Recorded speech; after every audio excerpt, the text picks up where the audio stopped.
All right, we're back with New Generation Radio on AM 1460 KDWA. I'm your DJ, Reggie Bauer. Along with me in the studio, we have three guest DJs. Katie Wilson. Katie Knetter. Sarah. Okay. And it is now time for our weekly dose of Faya, where we bring you news stories or just plain people being stupid. And we've got 6 of them today. How are you replying to me? Huh? You're replying to me, Reggie? No, it wasn't. Whatever. Sure. First one we got texting and eating while driving. Not the best plan. Do those things while driving a stolen truck and the trouble mounts. In Kennewick, Washington, police say a Chevy pickup truck previously stolen in a nearby Richland ran into a ditch and drove through some logs and lawns before hitting a home Wednesday. Neighbors and the homeowner saw a man run from the scene. A Benton County Sheriff's deputy in the area made an arrest a short time later.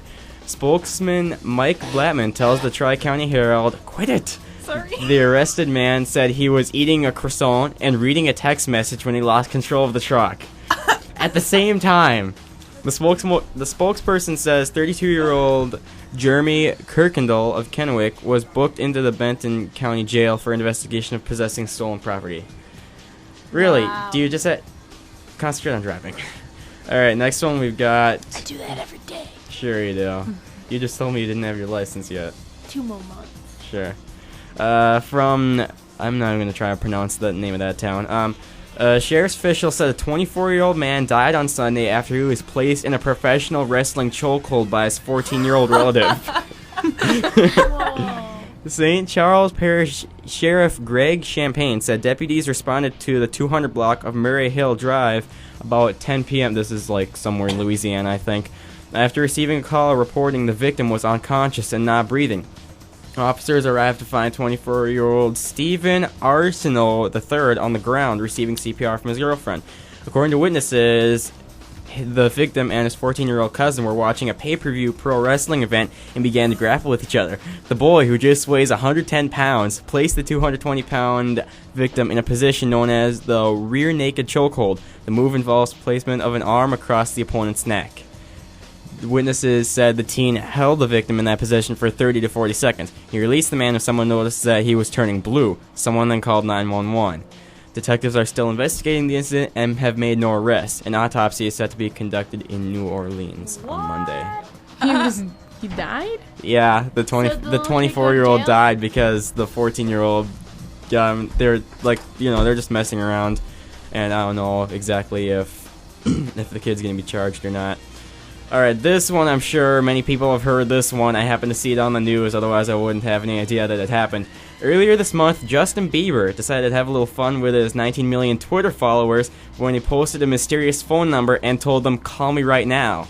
In the tweet, which has been deleted but can be seen... never mind, that's a link. Bieber included just 9 digits of a Texas number, leaving the true believers to figure out the rest, which, not surprisingly, caused some headaches for the folks who had similar numbers, and now 2 of them reportedly have threatened legal action.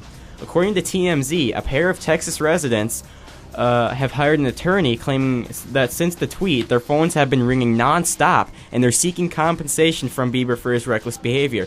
The attorney tells the site that her clients received more than 1,000 phone calls from Bieber fans at all hours of the day, and their patience wears thin. So they're looking for restitution, which could come in any number of forms. An apology from Justin Bieber himself, concert tickets for their grandchildren, an endorsement for the husband's upcoming online project, or, of course, cold hard cash.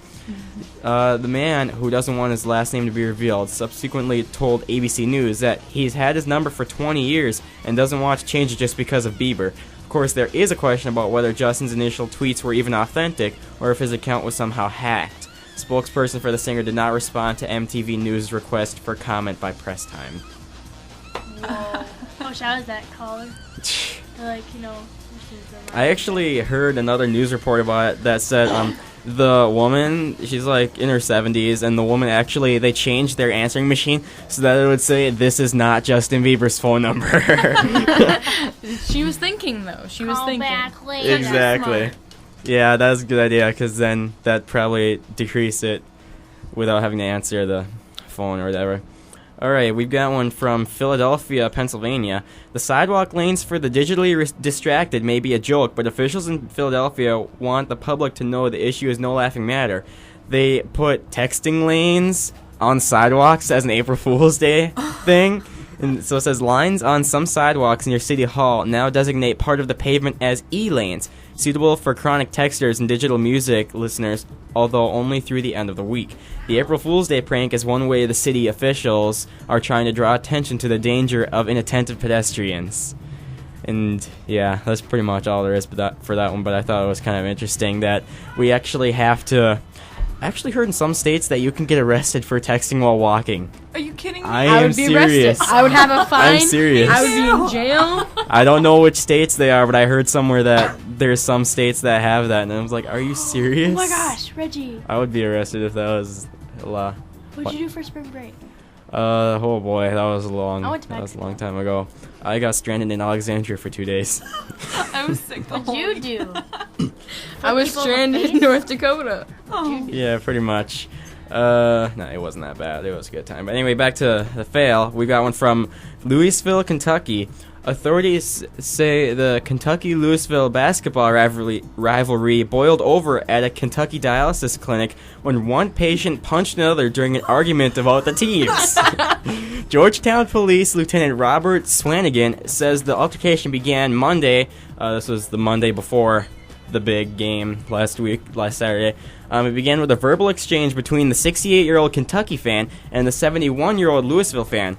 The men were arguing over who will win when the teams meet in the Final Four on Saturday. Swanigan says the Kentucky fan, who was receiving treatment, flipped off the Louisville fan and that the Cardinals fan punched him in the face.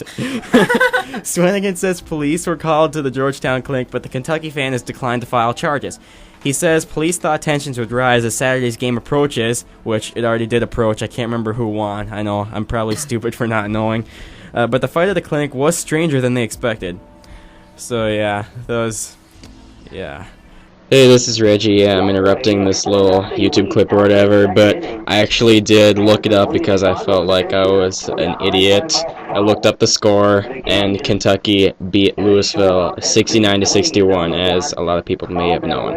All right, back to the broadcast. All right, we've got one more here from Mobile, Alabama. Mobile, I'm not sure exactly. Mobile, I think. Mobile. Yeah. A homeless Alabama man was playing with the head of a decapitated venomous snake What? when it bit him, sending him to the emergency room. Multiple media outlets report that residents of a Mobile homeless encampment chopped the head off of a snake that had crawled out of a creek. 41-year-old James McMahon put his finger in the snake's mouth when it bit him. Are you serious? Wow. WALA-TV reports that the snake was believed to be a cottonmouth. McMahon tells the Press Register of Mobile that he hid scared from EMTs until they left. However, paramedics were called back when McMahon began to show the effects of the venom. McMahon was treated at the University of Southern Alabama Medical Center and released. He was able to return to the encampment. Are you really... Find something better to do. I mean, even if you don't really have anything to do, you gotta be sure the snake... Well, I suppose. The snake was decapitated, so you would assume that it's dead. Yeah. I don't know. That's just... Yeah, but I'm always Bad on my luck on lookout his for part. live dead things. Oh my gosh. Like zombies. Exactly. Every time an airplane goes by, my friend and I scream zombie attack or zombie apocalypse, because that's what comes into our head. Well, I just generally hate snakes, so why would you even stick your finger in a snake's mouth? I don't care if it's dead. It could be alive. You never know. There could still be... There would most likely still be venom in the snake's mouth anyway, even after it died. Yeah. And it could just, like, ooze out everywhere or whatever. Oh, yeah. So, good times. So now we're going to get back to the music after you've heard us talking for almost 10 minutes. Yellow. No. Bark. Quack. You only live Ribbit. once. YOLO. Yes, that's exactly what I was quoting.